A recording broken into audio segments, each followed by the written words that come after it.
Everything I lacked is now an object of the past. This jack of all trades is now a king with an ace blackjack. What's going on, everyone? It's CYMBA Does Music, and welcome back to CYMBA Does Gaming. Yes, we are still wearing the Vikings gear because I'm still continuing my little tribute to Bud Grant by just honoring and rocking the Vikings gear during the videos. God rest his soul. Vikings Nation will surely miss you. Now, it's time for week 13. We're playing the St. Louis Rhinos at home. These guys are actually leading their division right now, and they're neck and neck with the not St. Louis. They're neck and neck with the San Francisco Sharks, who we beat, by the way. So maybe we could spoil their hopes for winning the division, and if so, that would be hilarious. It would be great, and yes, we will take all credit for that. Now, like I said in past videos, I'm not going off their record because we did that before, and it almost burned us, okay? We almost lost to the Arizona Scorpions just because I thought, oh, these guys don't have that great of a record. We should be able to steamroll these guys, and we didn't. We only scored 10 points, and they came near the end. So, I'm not going off their record, but if you look at their roster, Billy Wood, Gale Sayers, Troy Aikman, Joey Brown, Dan Hampton, Henry Ellard, Reggie Cobb, Carl Banks, Andre Ware, John Taylor. So they're actually pretty well balanced all around. I mean, if you look in the middle, you know, when they got the little things of who has the advantage, we only have the advantage in the offensive line. Guys, I ain't gonna lie, I'm kind of scared. But let's just get to it. Alright guys, so back at it with the post-game commentary. If you look at this team, the St. Louis Rhinos, they have a very well put together team. The one guy I am worried about though, they have two quarterbacks, that's weird. But going into this game, the one guy I am worried about is Gale Sayers. Just because of how the running game is in this game. And I'm not just saying that because it's post-game commentary. Going into this game, as I was recording, I was worried about that too. But we had offense to worry about on first. So, first down, very first play, we just go right at him. Prove a point that, look, we're here to play football, man. We get a beautiful run with a variation on Old Faithful that I'll get into later.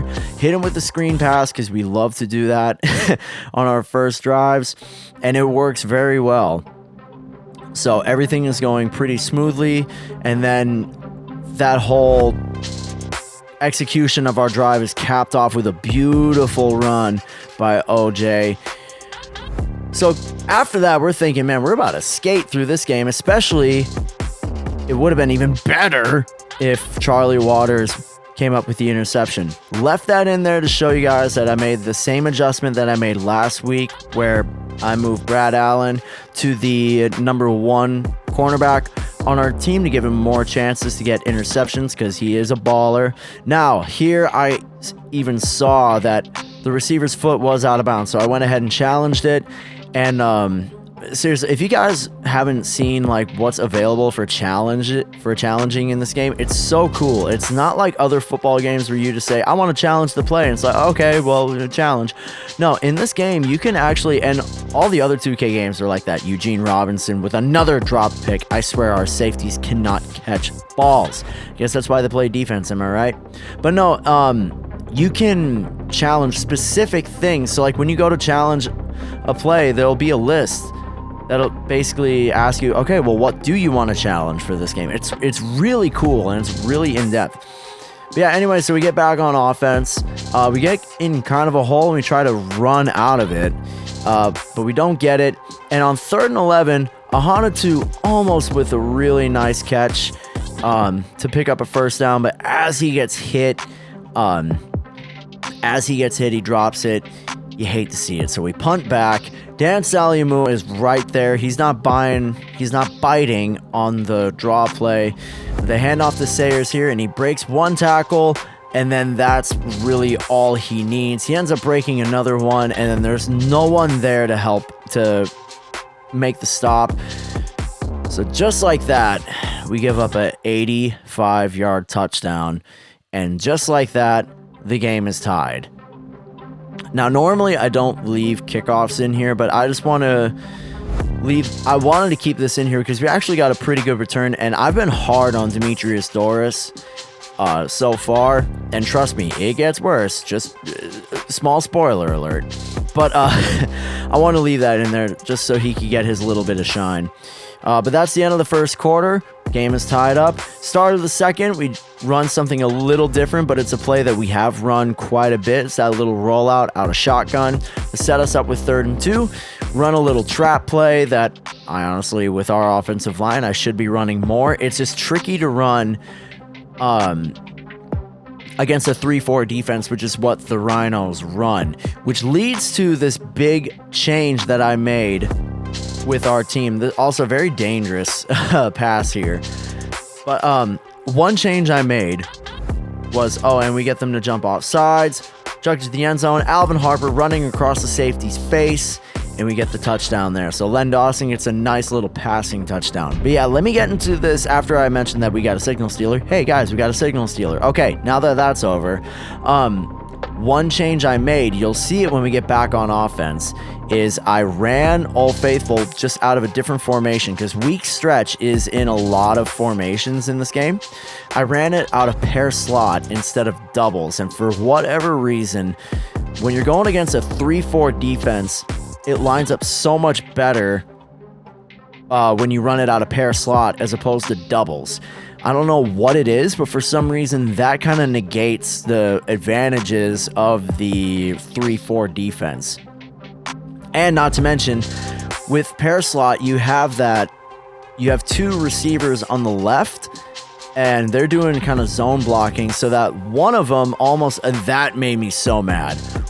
Doris, I gave him his praise earlier, but then he tries to one-hand catch a wide open pass and he drops it. And then there, if you look at the webcam, I'm mad about this, but looking back on it, I threw it into double coverage, man. What do you expect? But anyway, yeah, for some reason, running it out of pair slot kind of negates the advantages of the 3-4 defense. And you also have that extra, you have 2 receivers to the left that are doing zone blocking. They almost turn into another, like one of them will turn into a kind of a quasi blocking back, an extra blocker for you. And this made me so mad. That's one reason why I don't blitz a whole lot unless my team is built for blitzing, because it leaves, just from my experience, it leaves a lot of gaps, and especially if they're running, your blitz can almost put you in worse situations. And we almost had a great pickup there, but it's not Pete Metzelaars catching it. So right now our offense, our passing offense, except for Alvin Harper, who made a great catch there, is struggling. So I figured, let's see if we can get a little bit of extra help, kind of fake them, run the flea flicker, and all we get out of it is an interception, which is essentially like a long punt. So I'm not too worried about that. What I was worried about, though, was potentially giving up another big touchdown to end the first half, but luckily that doesn't happen. That is going to be the end of the first half. Game is tied. Now, if you look at the total yards, it is so neck and neck right now, and a lot of it is because of their rushing yards. So our big thing is going to be stop Gale Sayers in the second half. Can we do it? Let's see. Hey, what's going on, everyone? We're at the new house right now, but that's not really important to what we're doing right now. Are you a caffeine addict just like myself? Are you someone who needs caffeine on a regular basis, but are you tired, literally, of all these big energy companies that just pack all of their energy drinks with sugar so that you crash hard and you get the jitters from it, and the only thing to calm all that is to drink another one? Do you need something that's a little longer lasting? Well, man, I got the product just for you. Guys, today's video is brought to you by Dubby. Dubby is an energy company that makes energy mixes specifically for gamers that are sugar-free, and all of their caffeine comes from natural vitamins and coffee fruit extract, so you avoid crash and you avoid jitters so that you can stay focused on whatever you're doing, whether you're at work, whether you're at the gym, whether you're gaming, whatever you're doing in your life. Dubby has got you covered. Now they have all these awesome energy mixes here. I got 5 different flavors right here. My 2 favorites, ironically, are the ones on the top. Peach and Peach and Dragonade. I promise y'all, Peach and Peach, it tastes just like peach rings. Remember that candy, the peach rings, except it's sugar-free. Dragonade is like one of the best strawberry lemonades I've ever had, with a little hint of dragon fruit with it. But they have these awesome flavors too, such as Calio Cream. It's like a mango, what is it listed as? Mango orange creamsicle. This is actually one of their new flavors that just came out. Galaxy Grenade. This is one of their more popular ones. Passion Joy Tea, if you want more of just a sweet tea type of flavor. Now, I know what you guys are thinking. Well, he's talking about all these 5 flavors, but I clearly see 6 of them. And you're probably talking about this little guy right here. He's just a little guy. This is their Monkey Madness Hydration Booster, and this is great for all you sweats out there who play nothing but Fortnite or Warzone all day and don't get any sunlight.